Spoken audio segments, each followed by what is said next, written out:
When it comes to fight analysis, it doesn't get any better than our next guest. You know his phenomenal work and incredible previews from his channel, Full Reptile, as well as, of course, his great work on BT Sport with the Dan Hardy Breakdown Show, one of our absolute favorites to chat to, especially as we take a look at UFC 272 and the massive fight between Colby Covington and Jorge Masvidal, the one and only Dan Hardy. Welcome back to Submission Radio. How are you? I see you're enjoying a bit of a decaf tea there, Dan.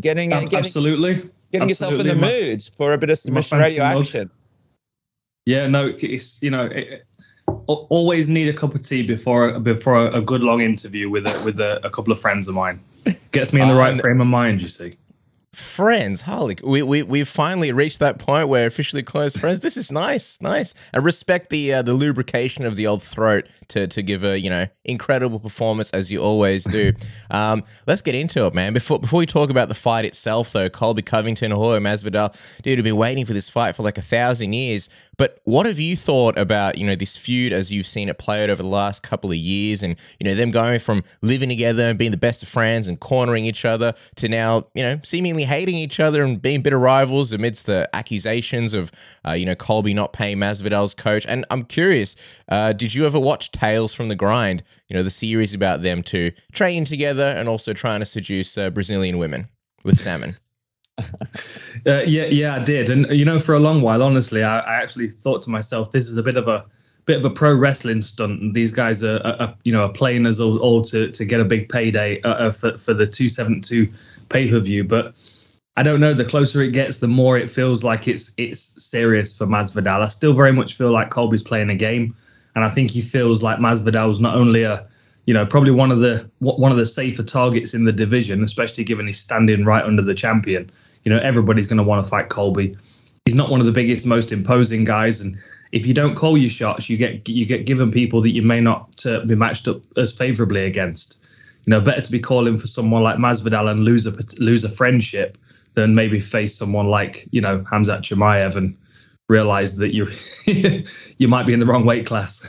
Yeah, it's interesting because you look back on that show and their relationship together as they go into this fight. Well, do you think that any of that will play into effect once the fight gets started, Dan, like a bit of a big brother effect?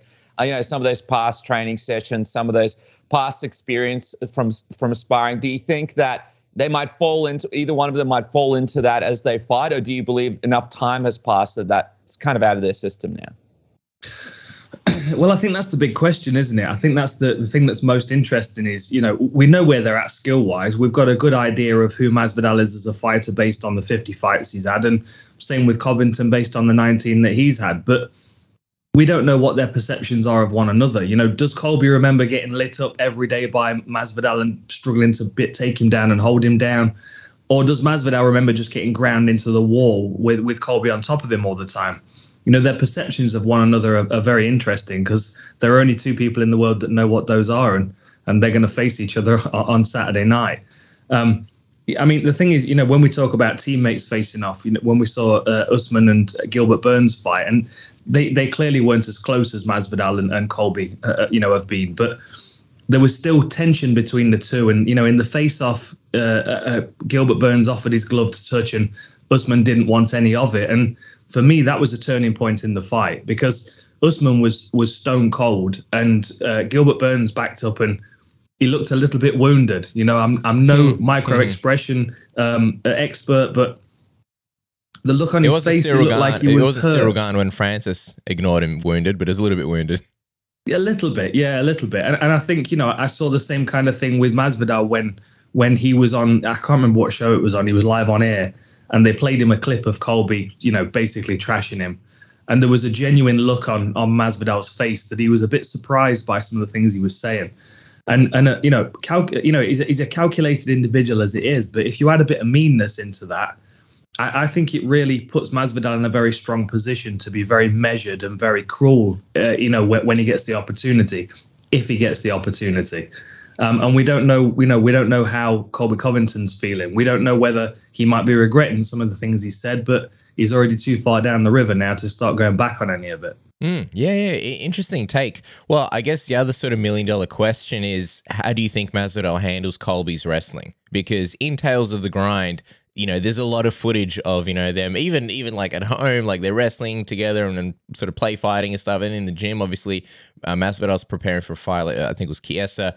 And, Colby's dominating a lot of it. So I guess that's where some of that big brother effect may or may not play out. But, strategically, if you're Masvidal, how do you handle the wrestling? Well, I mean, the thing is, he knows Colby's game very well, and he will have watched all of his fights. We know how well he studied Askren to be able to set him up for that knee. There was no fluke, no luck involved in that. He read where Askren's head was going to be based on what he did against Robbie Lawler. It was a very intelligent thing to do. And not only does he watch Colby from the outside in his more recent fights, but he also knows him, how he feels, how he moves, what his timing is. So there are definite advantages there for Masvidal. Now, whether he can make the most of those advantages or not, will be the question. I would imagine he'll be able to make it very difficult for Covington to keep him down, take him down and hold him down. But I do think there will be a limit to that. But the one other thing I keep going back to is there are guys who just, for example, I'm a fan of Masvidal, as most people have probably realized, because I recognize his mindset. I understand it.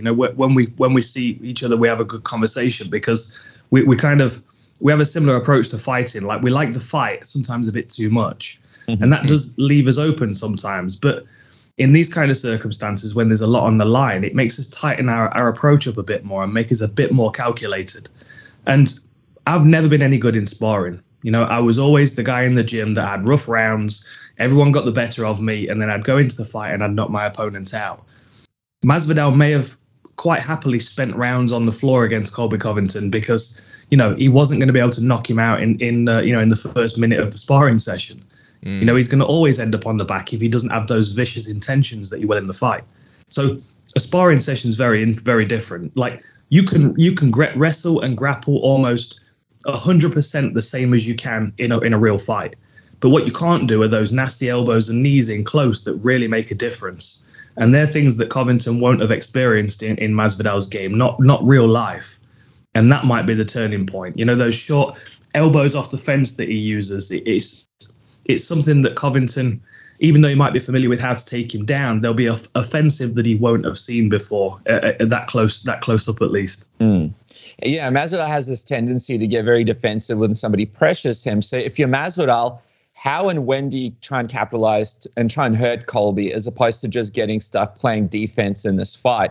And I suppose if you're Covington, are you sort of trying to plan for that, leaping knee at the start of the round and try and capitalize on him sort of potentially trying at the start of the fight to capitalize and trying to hurt him? I don't think Masvidal is going to come out with the flying knee. I think it wouldn't surprise me if we see his knees in the fight, but I think they'll be later on, maybe when, if the tides have turned on Covington and he's probably backed up against the fence and Masvidal's kind of picking his shots, maybe Covington's been hurt or Masvidal's been able to scramble back to his feet and force Covington against the fence. They're the moments when he'll try and engage that flying knee, because much like BJ Penn when he fought Sean Shirk, if you're fighting a wrestler and they're backed up against the fence, in MMA we have three ways to go. In boxing and kickboxing, you can go right or left. In MMA, you can go down as well. And usually a wrestler under pressure will choose that option, so you can kind of bank on it. If you go back to Masvidal against what was his name? Rustam Habilov, a fantastic wrestling exchange all the way through that fight. But he used the flying knee several times, and it was because he had Habilov backed up against the fence and he knew that he was most likely to level change. I don't think we'll see him straight open, the fight with it, but I do think we might see it if he's, if the fight's starting to go his way. I honestly think he's going to play a very cautious game early on. I think he's going to try and make Covington nervous, try and get that nervous energy running through him to make him run onto stuff, because although Covington's striking can be effective, it's not nearly as calculated as Masvidal's. And there will be opportunities when he's covering that distance to try and get to Masvidal where he'll be vulnerable. And that's where I think Masvidal's probably going to capitalize, sniping him with straight punches as he comes in. But other than that, they're going to be exchanging kicks from a distance until Covington decides to pull the trigger. And if I'm Masvidal, that's probably the way I'm going with it. I'm going to catch him with elbows and knees on the way in. I'm going to defend his takedowns and start to put pressure on him after. He's got to be careful also with those excellent body kicks as well, right? Masvidal is one of his best weapons, but if he throws too many of them, you got to think Colby's going to try and catch them. I wonder if Masvidal maybe fakes to the body or throws a few, maybe even gets caught, maybe even gets taken down, but then ends up going to the head, maybe for a knockout. Or do you think maybe he uses some of those, the great left hook to the body that he has, and he often finishes his combinations with. We saw with Usman how well those body shots sort of turned the tide for him. Yeah, I mean, it is definitely possible. I mean, the thing is, both of these guys throw a lot of kicks. We see Covington throw kicks, quite a lot against Robbie Lawler as well as against Usman. But to counter the Masvidal throwing kicks, I do agree that it's not the best thing to do to throw body kicks. But the first thing he did against Usman in the first fight was throw a bunch of kicks at him. He almost got one caught, and he threw another one straight after and got that one caught. There's a bit of a roll of the dice with Masvidal's striking game, and that's why he comes out with the flying knee against Askren. But there is a calculation to it as well, and sometimes he utilizes the timing change of things. Against Usman, he was doing that with his kicks. Against Darren Till, he did it with his footwork and his hands. Changing the timing, changing the pace of something, so you think he's relaxed, and all of a sudden he jumps on you with something quick. But the other thing as well, you look back to the Nate Diaz fight, and that's a fight where he landed that lovely left hook to the body as Nate was backing up. But after he landed that massive overhand that cracked Nate and rocked him, he followed him, and then he cracked that body kick into the midsection. It's not that he won't use them. I just think he's going to be, cautious when he uses them. And I still think there'll be a very useful tactic for him, because even if you decide to catch a kick, you still take the brunt of that force. And it takes 3 or 4 body kicks, to really start weakening somebody. Masvidal might feel like he's got the scrambling ability to take that risk.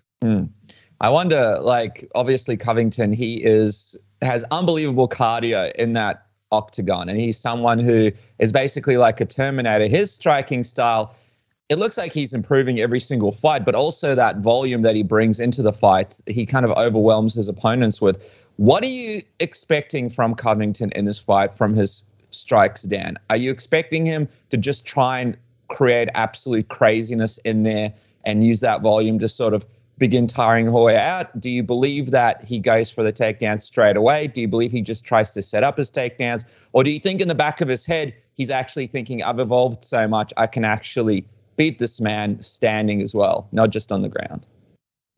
Well, I mean, that depends on how confident he is, in his own striking, and where Masvidal's at coming off that knockout loss to Usman. That might have filled Covington with confidence that, he might be able to land some shots. I think he's realistic that he's probably not going to be able to put Masvidal out as easy as Usman did, but he might feel more confident that he can throw hands with him. I think that the most logical thing, if you're Covington, is to play the kicking game, kick, crash, and wrestle. First and second round against Dos Anjos, he crowds in very quickly. He waits for a second, and then he crashes in with kicks and punches, flying knees sometimes, to close distance and grab and wrestle. We might see him do that. We might see him spend 5 seconds crossing the octagon, 3 seconds throwing a flurry, and then he's in on the legs already. That wouldn't surprise me at all. If he does decide to strike for any length of time, I feel like he's going to be more confident in his kicking game than his punching game. I don't think he's going to want to stand in boxing range with Masvidal and play that, because that's really where wisdom and experience and fight IQ comes into play. And his striking is chaotic because he doesn't exactly have a plan for it. He just kind of throws the next thing that comes to mind. And we know that's not the case with Masvidal. So that's not a game of calculations that Covington really wants to play. I think he's going to feel safer on the outside, throwing big kicks and then rushing into range behind 4 or 5 punches before level changing. Okay. With all that said, and great takes, by the way, with all that said, who are you leaning towards? I know you were saying last time you love to go for the underdogs. So I'm guessing maybe a Masvidal. Who are you leaning towards? Yeah, I mean, the thing is that, what I expect is for Covington to drown him for 5 rounds or less. I think he's going to really struggle to finish Masvidal, but I do think he's going to be able to control him for good periods of time on the floor. And, that comes down to Masvidal's conditioning. I know as a lightweight, he was able to scramble, but as a welterweight, he's a bit more calculated with when he expends that energy. He's wise with it, but, there are points where he does find himself stuck on the floor, and he does look like he's a bit, I would get up now if I could kind of face the expression on his face. What's most likely to happen is that Covington's going to maul him and take a unanimous decision. Probably 3-4 rounds to 1. But as you said, I always root for the underdog, and I think this is a bit of a pattern for me. You see, because when the fans and the betting lines identify who the underdog is, I start to then try and make arguments for the underdog to win, and I'm like, okay, well, that's pretty possible, and that's pretty possible. And one thing that we've learned about Masvidal is that you can't really bank on anything in his fights. Everyone counted him out against Darren Till because he was smaller and older, and Darren Till was fighting in the main event in his home country, and then Askren was going to take him down and maul him, just like everyone's saying that Covington is going to. I expect Covington to win, but I'll be pleasantly surprised if I see Masvidal do something and turn the fight around. As a fan, I'll be honest, I'm pulling for Masvidal. But I know what he's up against, and I know how difficult Covington's going to be to deal with. I know you mentioned the whole pro wrestling sort of angle at the start of the interview. It feels like this is real for Masvidal, but do you believe that this is real for Covington, or do you think this is just a clever promotional sort of push for him, as he knows that this is a big fight? It doesn't, or do you believe he actually feels the way that he's saying in all the interviews that he's doing about Masvidal and their friendship? I think it's real for Masvidal now. I don't think it is for Covington, but I think he has to. I think it has to be real for Covington because he's kind of made his bed, if you like. He said the things he said. He's crossed a line which, they're never going to go back to being roommates and training together after this, regardless of the result of the fight. Even if afterwards Covington was like, hey, I was just doing it to make money for both of us. Masvidal's not that guy. The difference between the two, if you yell something at Masvidal or you challenge him to a fight, he's going to try and attack you in the crowd. I was a few feet away from him when he jumped on Leon Edwards. That was the most calculated gangster thing you've ever seen. Like, he knew exactly what he was doing. From the point where he walked away from the microphone that Laura Sanko was, I think it was Laura was interviewing him. It was Laura, yeah. Yeah, the moment he walked away, hands were behind his back. That was like a dining hall at a prison jump, is what that looked like to me. Like, he knew exactly what he was doing. On the flip side, when Fabricio Verdum was trying to hit Covington with a boomerang, Covington was shitting his pants and talking about lawsuits and security and stuff. They're just different animals in that respect. None of this is real for Covington. He's here to make money and to do a job. But Masvidal will fight him in the octagon or on the street. He's not really that bothered. and I think that's the point of difference between the two. It doesn't mean the person that comes to compete isn't going to be the one that walks away with the victory, because sometimes that gives you the calmer mind. But I also think Masvidal, with 50 fights plus whatever else, not registered, I think he knows that the value of a calm mind, which is going to be difficult to crack unless he starts to get tired. Do you think that's one of the good attributes about Covington's mental strength? Is I get this feeling about him that, even though he builds up these fights and says the things that he says, to him, when he gets to that octagon, he sees it as a sport, and he kind of sees it in his wrestling, like back in his wrestling days, where he'd get on the mat and he'd go there to compete. It doesn't look like when he gets in that octagon, he's got any ill will really to anyone. It just looks like he just builds up the fight, turns it off, gets in there, and then just competes to win. Do you kind of get that kind of sense from him? He kind of separates the two, whereas a lot of fighters don't. A lot of fighters will say a bunch of stuff, but when they get in that octagon, that's still with them. For him, it's like he shuts off a part of his brain, and then it's time to compete, and then it's time to promote some other fight. Weird. Yeah, I totally agree. I think he is there to compete. It's a mentality that we see from a lot of guys that cross over from wrestling. They're not necessarily there to fight. Don't get me wrong. There are some guys that that have fought their way through the wrestling mat, and you can have a fighting style of wrestling as well. But you also, you learn how to compete in wrestling because you get so many runouts. How many wrestling matches has Covington had? He's probably had, a few, hundreds. He's probably used to stepping onto the mat and competing and putting everything else to one side, whether it's, problems with his girlfriend or exams coming up or whatever else it is. He's been competing under so many different circumstances that when he steps in there to compete, it's about winning above everything else. And it's somebody else that was so good at this, and there are a lot of parodies you could draw in, if you had the time. But Chael Sonnen, there was nothing ever personal about it for Chael Sonnen. He realized there was a value in selling the fight and selling himself and having those beautiful, one-liners that he used to throw out there. But when he was in there, you could see how afraid he was of Anderson Silva, especially in the second fight. Like he knows he's in there to compete and what skills he's got. I like the bravado and the confidence of Covington, and the thing that we like as fans is that it stacks the odds against him, which means he has to deliver. But he knows how to do it. He's been doing this for a long time. He's a very, very tough, durable, conditioned, and well-trained individual. I liked Chael versus John Jones and Chael versus Rashad Evans. That was the best. He's like, oh well, that happened. Just quickly, while we're talking about odds and underdogs, what are Dan Hardy's odds of both guys shaking hands after the fight? Do you think it happens? Give us the real prediction here. What goes down? Well, I think if they have a good, drawn out battle and they really take chunks out of one another and it gets to 25 minutes, we'll get a handshake immediately afterwards. There'll be a bit of back and forth, but they're not going to be mates again. That's a line that Covington's crossed, promotional purposes or not. I don't think they're going to be friends again. But I do think they'll shake hands afterwards. My only concern is if Covington, does take him down and dominate him and even get a submission or a TKO stoppage. You think back to what he did against Max Griffin when he stood up. He was mugging him off after the fight.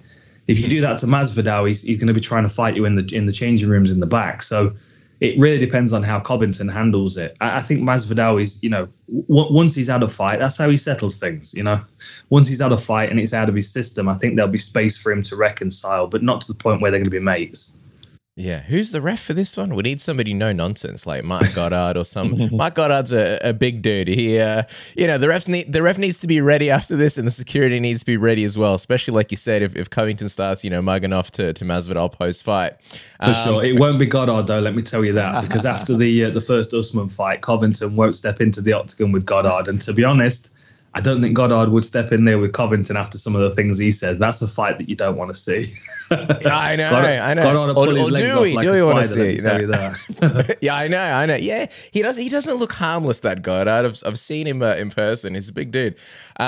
Last thing on this one, and then we'll ask him one more question about the fight, and then we'll let you go, Dan. I feel like with a win here, Covington's almost like the Robert Whittaker of the division, where he beats 99% of the guys, but hasn't been able to get it done against the champion, and a third fight isn't necessarily the most likely thing in the world. But a win for Masvidal, I feel like, is very, very key. It kind of gives him the revival that he needs quite badly after his recent tough losses to Usman.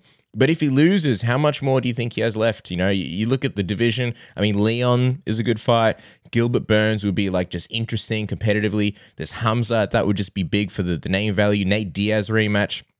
But those are probably some of the only ones really left. I don't know, maybe Conor, if that somehow came together, although it doesn't look likely. And at this stage, it's kind of hard to imagine him, fighting on or becoming just another guy in the middle of a pay-per-view. He's a main event kind of fighter. So I feel like if he loses here, what do you think it means for Masvidal? I don't think it means anything really. I mean, I think he's a commodity in his own right, and I don't really think it's dependent on his win and loss ratio. I said this as I was kind of freestyling about the fight the other day in a conversation, and as I said it, I heard myself and I thought to myself, that's very true. People don't tune in to watch Masvidal succeed. They watch him fight. That's what they tune in for. He brings that ferocity. When it doesn't matter who he's fighting. It doesn't matter what weight class he's in. You could make that Conor McGregor fight after he's had 10 losses in a row and people are still tuning in to watch it. Because he's a tribal leader. He's a cult hero. Same as Nate Diaz and Nick Diaz are. Like, some fighters take on a level that other fighters, they wouldn't even know how to attain it. And Masvidal's already turned that corner. Like, Covington's, in my opinion, the one that's got a lot more to lose, because he's the one that's still trying to compete for the belt. Masvidal, if he gets the belt, it'd be nice. But, if he gets to punch somebody in the face, that might be just as nice. Mm-hmm. Like, Covington's there to win. Masvidal's there to fight. So I don't think it affects Masvidal nearly as much. And I could give you 10 matchups with Masvidal that you'd want to see. With Covington, I start to run aground after 2 or 3, and I start thinking to myself, well, maybe him calling out Adesanya is not a bad idea, because he might be able to feel that he could get closer to the middleweight title with his wrestling. But I also think that Covington's not particularly big for the weight class, so there might be an option to try and move down. But then he's running into guys like Makhachev, and maybe that's not a good idea either. Oh yeah. Speaking of Makhachev, actually, hang on. We'll get into that whole debacle in a second. Talking about catch weights, 165, 170, guys, you don't need to cut weight. Just get the Manscaped Lawnmower 4.0, shave everything off, bam, you've made weight, nice and easy. No sauna, no stresses. No, but in all seriousness, our good friends at Manscaped, the global leaders in below-the-waist hygiene, are turning men's shower dreams into their favorite routine with the all-new Ultra Premium Collection. We've been banging on about the Lawnmower 4.0 for so long, but there's new stuff now. This all-in-one hygiene skin and hair bundle is designed to upgrade the everyday man's shower routine from head to toe. Your skin, hair, and balls deserve this, and you can save a bit of money with the Sexy Submission Radio promo code. Check this out. First, you lather on the cologne-infused Ultra Premium Body Wash with aloe vera and sea salt to keep your skin feeling clean and moisturized all day. I don't know if you heard that correctly, but it's cologne infused, so everybody's going to love you and the way you smell. Then it's hair care time. You apply the 2-in-1 shampoo plus conditioner that cleanses and nourishes in one step. The non-greasy formula, it's got a base of coconut water. Coconut water for my hair? I never thought I could afford coconut water to drink, let alone for my hair. How good does it get? Also green tea, also aloe, turmeric, and sage. Apply this to your armpits and, the junk downstairs as well. It's great for somebody like me who has horrendous and sensitive skin. Once you're up out of the shower, protect yourself from body odor by applying on the Manscaped aluminium-free deodorant. Don't look and feel like RoboCop. It's aluminium-free. The deodorant dries clear and is also cologne-infused. If you have any tattoos or dry skin, hit your skin with the hydrating body moisturizer spray and then apply the Manscaped lip balm. People always say the dude on the left has dry lips. It's not. I drink like 6,000 liters of water in the morning, but, we just woke up and it's first thing in the morning.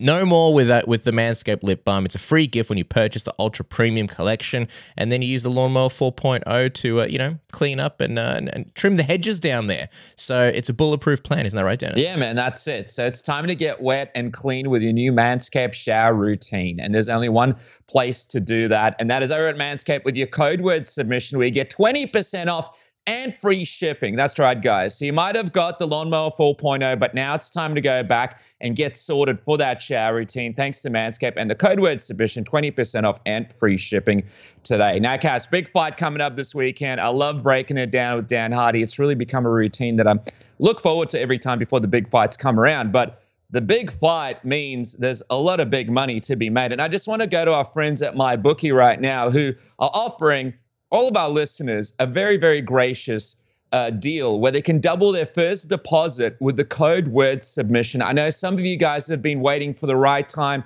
to use this deal. This could be the time to do it. You've got Jorge Masvidal, who's plus 250, and Colby Covington at a minus 310 as we speak right now at the time of recording. You've got all the best odds for the NBA, NHL, the NCAA basketball March tournament that's happening over there in the States.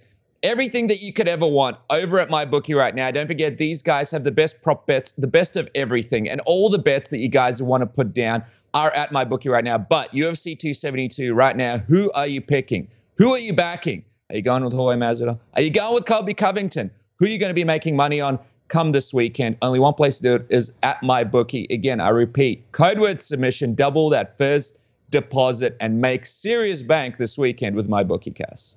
And lastly, if you're like me and you got like 6 billion streaming services and your monthly bill is through the roof because you got to get Netflix, you got to get Stan, you got to get Hulu, you got to get Amazon Prime, the missus wants to watch Binge and Paramount Plus and Disney and all this stuff. Well, what if you could just use, one of them, maybe Netflix, and then you can cancel the other ones and save yourself a little bit of dosh. If you do that, you use a VPN like NordVPN, the best VPN, and then you change your geolocation so that your Netflix thinks you're, in a different country. So, for example, It's Always Sunny in Philadelphia.